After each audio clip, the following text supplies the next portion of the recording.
Bonjour à tous, j'espère que vous allez bien et que vous avez passé une bonne semaine. Peut-être que vous avez déjà réussi à mettre en place quelques-unes des astuces organisation que je vous ai partagées dans la vidéo de rentrée. Aujourd'hui, on continue dans la lancée. Pour ma part, j'ai fait ma première commande en ligne comme je vous avais expliqué. J'allais essayer de favoriser les produits frais au moins une fois par semaine et puis après, pour que ça soit plus facile, faire un stock de produits que je peux commander en ligne. Donc là, j'ai fait une commande sur le site de Greenwiz. C'est vrai que je vous en parle souvent. J'aime beaucoup ce site. Je trouve qu'il est très bien achalandé. Donc je vais vous montrer ce que j'ai pris, les essentiels que je trouve à chaque fois chez eux qui vont nous permettre de réaliser plus facilement des recettes dans les prochaines vidéos. Mais avant, je voudrais vous partager 2 recettes pour les petits déjeuners. J'ai fait plusieurs tests cette semaine et j'ai réussi à trouver l'association idéale au bout de plusieurs essais pour faire une boisson chaude, même pas prête en 1 minute. Et vous allez voir, dans cette boisson chaude, pour un petit déjeuner, il va y avoir tous les groupes alimentaires dans cette boisson. Donc c'est vraiment la façon de se préparer dernière minute quand j'ai pas le temps de me faire mon petit déjeuner salé. Voilà, je bascule sur une boisson gourmande et vous allez voir, dans cette boisson, on retrouve les glucides, les protéines et les lipides. Donc pour celles qui n'ont pas le temps de se préparer un petit déjeuner le matin, je vous partage cette recette. Et dans la foulée, je vais essayer une recette de granola protéiné. Ça fait un moment que j'ai envie de me préparer ça parce que c'est vrai que autant le matin, je prends donc des petits déjeuners plutôt salés, mais au moment de la collation, c'est là que j'aime bien avoir quelque chose de plutôt sucré, mais je voudrais quand même garder un équilibre. Donc là, je vais faire une recette de granola protéiné. J'ai essayé de réfléchir à la façon dont je pourrais la faire la plus facilement possible, mais surtout la plus équilibrée possible. Donc on prépare d'abord ces 2 recettes qui peuvent servir pour les petits déjeuners ou les collations. Je vous montre tous les produits que j'ai trouvés chez Greenwiz et ensuite on se retrouve pour les repas du midi et du soir. Pour la boisson du petit-déj, je me suis inspirée des cafés gras qu'on voit souvent dans les régimes keto, mais je vais utiliser plutôt de la chicorée. Comme ça, on va garder notre taux de cortisol plutôt normal, on ne va pas le stimuler encore plus dès le matin. Ensuite, de la protéine vanille. Alors c'est vraiment celle à la vanille qu'il faut parce que c'est ce qui donne le meilleur goût. J'ai essayé les autres, mais c'est celle qu'il faut. Ensuite, du collagène marin. Ça sera aussi une source de protéines. C'est très bon pour la peau, les articulations et les tendons. Et du lait d'avoine qui sera une petite source de glucides. Comme on est sur une alimentation liquide, c'est bien que le lait d'avoine soit sans sucre ajouté. Et je terminerai avec une noix de beurre qui sera source de lipides mais qui apportera surtout une touche tellement gourmande à cette boisson, vous allez voir, c'est délicieux. J'utilise ces cuillères à mesurer qui me permettent d'avoir les quantités exactes pour la recette. Donc la cuillère à soupe c'est 15 ml et la petite cuillère à café 5 ml. Donc je commence par mettre une cuillère à soupe de protéines en poudre, une cuillère à soupe de collagène marin, une cuillère à café de chicorée. Je remplis ma tasse à 3/4 avec de l'eau bien chaude. Je rajoute la noix de beurre et là avec mon mousseur à lait je vais tout mélanger, mais vous pouvez tout à fait aussi utiliser un fouet ou la fourchette magique, ça sera très bien, vous allez voir, tout se dilue parfaitement, ça ne fait pas cet effet poudre. Je termine le dernier quart en rajoutant le lait d'avoine, un dernier coup de mousseur à lait et voilà, la boisson est prête. Et en fait, c'est un petit goût de boisson au caramel doux, je dirais. Ce n'est pas trop fort parce que justement, je n'ai mis qu'une cuillère à soupe de protéines qui a un goût naturellement sucré par des édulcorants naturels. Ça reste une boisson réconfortante pour le matin, mais pas trop sucrée. C'est vraiment parfait pour commencer la journée. Pour le granola, ça fait super longtemps, on m'avait partagé cette astuce de rajouter du blanc d'œuf dans la préparation parce que ça le rend beaucoup plus croustillant et du coup en même temps on ajoute des protéines. Donc je vais faire le test avec vous, je vais réaliser la recette petit à petit au niveau des quantités, je vais essayer de voir ce que j'utilise comme produit. Donc je vous montre chaque ingrédient, vous allez voir l'intérêt d'utiliser tel ou tel ingrédient. Alors bien sûr le granola, j'ai pris des flocons d'avoine, ceux-là c'est ceux que je trouve chez Lidl. Ce sont des flocons d'avoine bio et complets, donc ça sera une très bonne source de glucides. Je vais utiliser le beurre de cacahuète de chez Greenwiz. Le beurre de cacahuète, ça sera une source de lipides, mais aussi de protéines. Parce que le beurre de cacahuète, si vous vous amusez à regarder le tableau des valeurs nutritionnelles, vous verrez qu'il contient 28 grammes de protéines au 100 grammes. C'est un des oléagineux les plus protéinés. Donc c'est pour ça que j'ai choisi celui-ci pour réaliser ce granola. Ensuite, pour mouiller un petit peu la préparation, en plus du beurre de cacahuète, je vais utiliser, il me reste cette petite compote comme ça que j'avais depuis un petit moment. Donc c'est une purée de pommes poire sans sucre ajouté, mais vous pouvez tout à fait par exemple utiliser une banane. C'est à peu près la même quantité qu'une petite banane, ça fait 90 grammes, donc voilà, ça sera suffisant. Je vais prendre de la cannelle parce que ça c'est une épice qui permet de réguler la glycémie. Donc ça sera très intéressant pour le rajouter à ce granola. Les petites pâtes de Newton. Donc un blanc d'œuf, je vais utiliser un œuf d'épaulette. Je vais réserver le jaune, je vais voir si je peux pas faire une sauce avec ou je vais voir. Donc le blanc d'œuf que je vais légèrement faire mousser. Je pourrais mettre du sirop d'agave, mais comme c'est un test, j'ai envie d'essayer, voilà, pour une première fois, sans en rajouter. Ça sera pas forcément très sucré parce qu'il aura juste la purée de pommes. J'ai envie d'essayer pour voir le goût nature comme ça, et je rajouterai si jamais après quand je me ferai ma collation par-dessus un petit peu de sirop d'agave. Donc si vous êtes un bec sucré, que vous aimez vraiment voilà le granola un peu plus gourmand, vous pouvez en rajouter dans la préparation. Je vous mettrai les quantités avec ou sans sirop d'agave. Et ensuite je mettrai aussi un petit peu d'oléagineux brut comme ça entier que je vais concasser pour avoir du croquant. On aura du croustillant avec le blanc d'œuf qui va faire croustiller les petites pépites de granola. Et ça, on aura du croquant en plus. Donc je pense qu'avec tout ça, on aura un granola protéiné très gourmand. Je commence par casser un œuf pour séparer le blanc du jaune. Alors j'utilise une petite tasse pour être sûre que je ne fais pas tomber de coquilles dans le saladier. Donc voilà, ensuite je réserve le jaune, je m'en servirai pour autre chose. Je rajoute une petite pincée de sel et je fais mousser en fouettant pendant quelques secondes avec la cuillère magique. Ça permet d'avoir une petite mousse avec le blanc d'œuf. Je rajoute la petite gourde de compote de pommes, mais vous pouvez tout à fait utiliser par exemple une petite banane écrasée. Je mélange ces deux ingrédients, je rajoute ensuite 30 g de beurre de cacahuète. Je vous remettrai tous les détails en barre d'infos, ne vous inquiétez pas. J'ai finalement mis du sirop d'agave parce que je suis une petite gourmande. Je n'ai mis que 20 g, mais je me suis dit que ça serait mieux de mettre 20 g dans toute la recette plutôt que de rajouter tous les jours 10 g de sirop d'agave dans mon granola. Donc ensuite je vais rajouter les flocons d'avoine et la cannelle. J'ai fait petit à petit pour obtenir la consistance parfaite. Donc au final j'ai mis 150 g de flocons d'avoine et vous voyez le but c'est que les flocons d'avoine ne soient pas complètement mouillés, que ça soit quand même encore, vous voyez il y a des morceaux qui sont un petit peu secs parce qu'on veut que ça soit croustillant, on veut pas que ça fasse des cookies. Donc là c'est les quantités parfaites pour avoir le granola bien croustillant. Je coupe grossièrement donc ce mélange d'amandes, noix de cajou, noix de macadamia et pistache. Donc je laisse des morceaux assez gros quand même, voilà, pour qu'on puisse les sentir après quand on prendra à chaque bouchée de granola.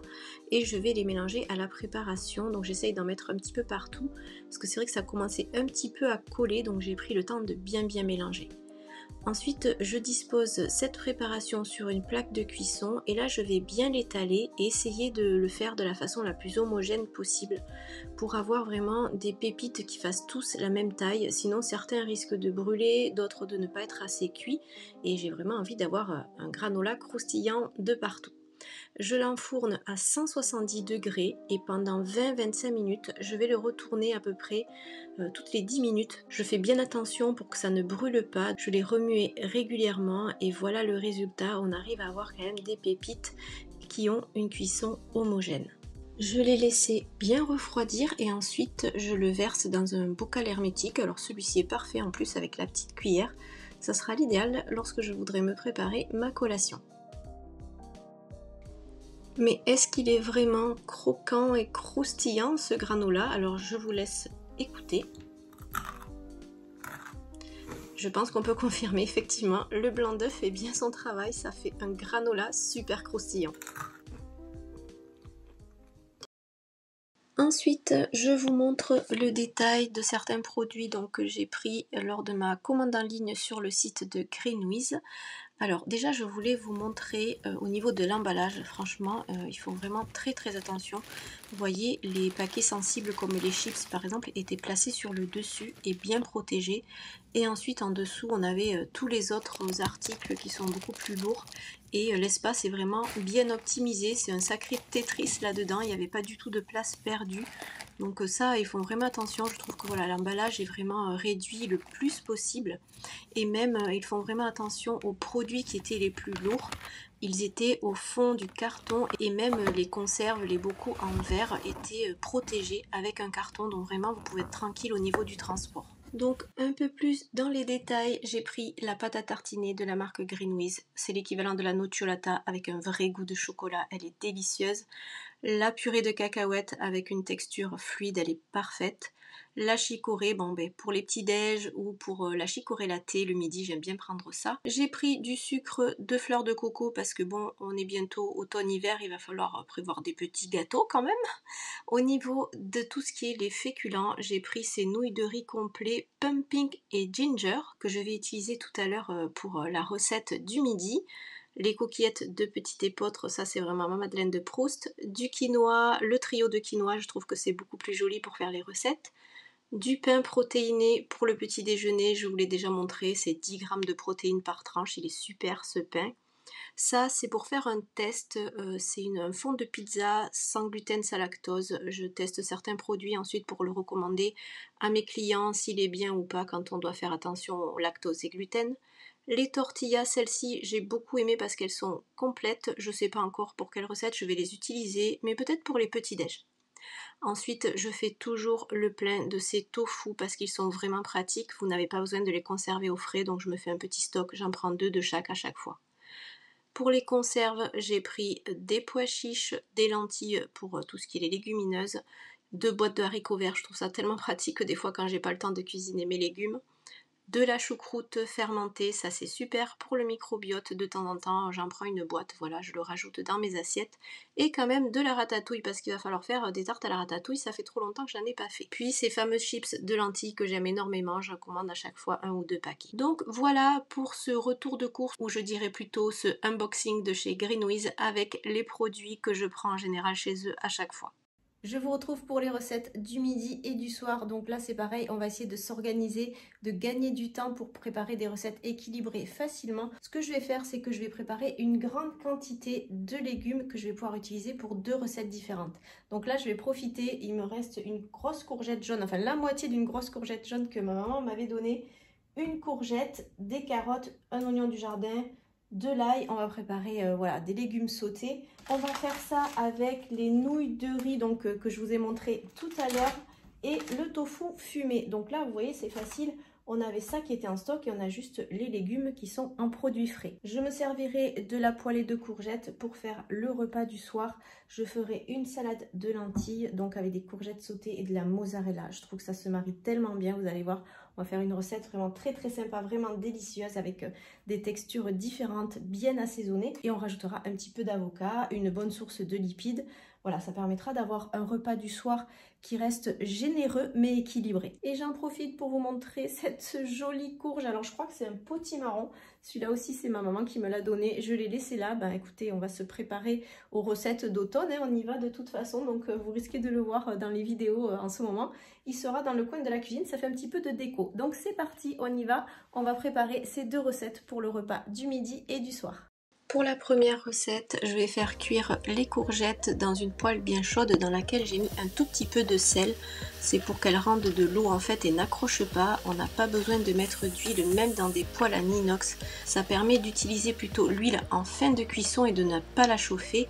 Vous voyez toute l'eau que ça a rendue, donc n'ayez pas peur, vous pouvez utiliser cette méthode, ça n'accrochera pas. Une fois qu'elles sont à peine cuites, j'en réserve la moitié pour la deuxième recette parce que je ne veux pas qu'elles soient complètement défaites. Je prolonge la cuisson pour la recette donc du midi en rajoutant l'oignon, l'ail haché. Donc là c'est pareil, je laisse cuire tout doucement. Je rajoute les lamelles de carottes. Pendant qu'elles terminent de cuire, je vais faire cuire les pâtes. Je trouve le détail très délicat du ruban qui tient les portions de pâtes. Donc au moins vous savez qu'avec chaque petit paquet, vous avez pour 2 personnes. Je vais rajouter de la sauce soja pour assaisonner les légumes, ça va apporter beaucoup de goût, pas besoin de rajouter des épices ou autre, c'est vraiment très simple. Mais cette sauce soja est très bien en plus puisque c'est une qui est allégée en sel. Je vous avais précisé d'ailleurs ce petit détail dans la liste de courses. Choisissez la sauce soja allégée en sel, c'est largement suffisant puisque c'est un produit très salé déjà. Les pâtes ont terminé de cuire, je vais les égoutter et je vais les passer sous l'eau froide. Comme ça, elles ne vont pas se coller entre elles et ça sera beaucoup plus facile pour les mélanger avec les légumes que j'ai fait cuire. Je les rajoute directement dans la poêle et vous allez voir, elles vont se mélanger très bien. Donc vraiment l'intérêt de les passer sous l'eau froide, hein, vous voyez, pour que ça ne colle pas du tout.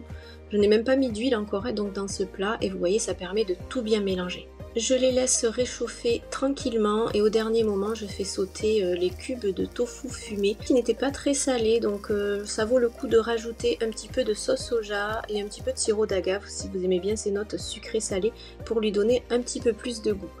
Ensuite, je dresse l'assiette en rajoutant par-dessus les cubes de tofu fumé et je termine avec des aromates frais. Là, j'ai mis de la ciboulette, mais vous pouvez aussi mettre de la coriandre si vous aimez ça. Ça finit d'apporter un petit peu de couleur à cette assiette et c'est à ce moment-là que je viens rajouter l'huile d'olive pour pouvoir profiter de tous ces bienfaits accrus parce que quand vous chauffez beaucoup trop votre huile d'olive, ça peut arriver quand on cuisine pendant un petit moment, elle va devenir du mauvais gras. Voilà pourquoi il faut la mettre en fin de cuisson. C'était une assiette parfaite pour un repas du midi, une assiette complète, je me suis régalée, c'était vraiment très bon et d'ailleurs ces pâtes pumping and ginger apportent un goût asiatique sans avoir à rajouter une tonne d'épices. Donc si vous voulez les goûter, ces pâtes elles sont vraiment sympas, en plus c'est du riz brun, on est sans gluten, c'est pas mal du tout. Pour la deuxième recette, j'avais encore plus d'aspiration, donc au final j'ai rajouté des ingrédients qui n'étaient pas prévus au départ. J'ai gardé la base des lentilles que j'avais donc égouttées et rincées. Ensuite j'ai rajouté les courgettes, le demi-avocat. Un demi-avocat ça suffit pour 2 personnes, ça reste raisonnable surtout pour un repas du soir. Et puis je vais ajouter d'autres sources de gras, vous allez voir tout à l'heure. J'avais donc cette tomate dans mon frigo qui me faisait vraiment envie. Je me suis dit c'est maintenant qu'il faut manger les bonnes tomates qui restent de l'été. Donc je l'ai rajouté à cette salade, je l'ai coupé grossièrement en gros cubes on va dire. J'ai fait pareil avec la mozzarella que j'ai coupée, je continue de remplir mon saladier et on va faire un bon assaisonnement. Donc là j'utilise du citron vert, je le roule avant sous mes mains comme ça pour qu'il soit plus facile à presser puisqu'il est beaucoup plus dense, c'est vrai que le citron jaune. Je rajoute donc le jus complet et je vais mettre aussi, vous voyez, des olives noires à la grecque, donc on rajoute encore du gras, c'est pour ça que j'ai mis que le demi-avocat. Une bonne cuillère à soupe d'huile d'olive pour toute la salade, une demi-cuillère à soupe de vinaigre balsamique parce que j'ai déjà mis le citron. Je sale et je vais tout bien mélanger. Alors j'ai oublié au moment de filmer de rajouter une échalote hachée, mais je l'ai rajoutée après parce que je trouve que c'est meilleur encore pour apporter plus de goût à cette salade d'été. On profite encore de ces légumes. J'ai terminé bien sûr avec quelques feuilles de basilic. Donc voilà pour cette salade fraîcheur avec encore quelques légumes de l'été. Franchement c'était vraiment délicieux, il y a plein de consistance, il y a plein de goût avec les olives noires, la mozzarella, l'assaisonnement. Vraiment c'est une très bonne salade qui vous permet de faire un repas complet et si vous avez vraiment encore faim vous pouvez rajouter une petite tranche de pain. Je vous montre enfin comment j'utilise mon granola pour la collation. Je fais d'abord décongeler quelques framboises, vous voyez, pour que j'ai la consistance d'un coulis. Je les écrase avec la cuillère. Je vais rajouter ce skyr bio nature, lait de vache. Il est pas mal du tout. Il a un goût très doux et n'a pas du tout d'acidité comme certains skyrs. Donc celui-là c'est vraiment un produit à retenir. Je mélange avec les framboises écrasées, ça fait une jolie couleur. Et là, je vais rajouter quelques pépites de ce granola croustillant. Ça me permet d'avoir une collation équilibrée et gourmande qui me permet de tenir jusqu'au repas du soir.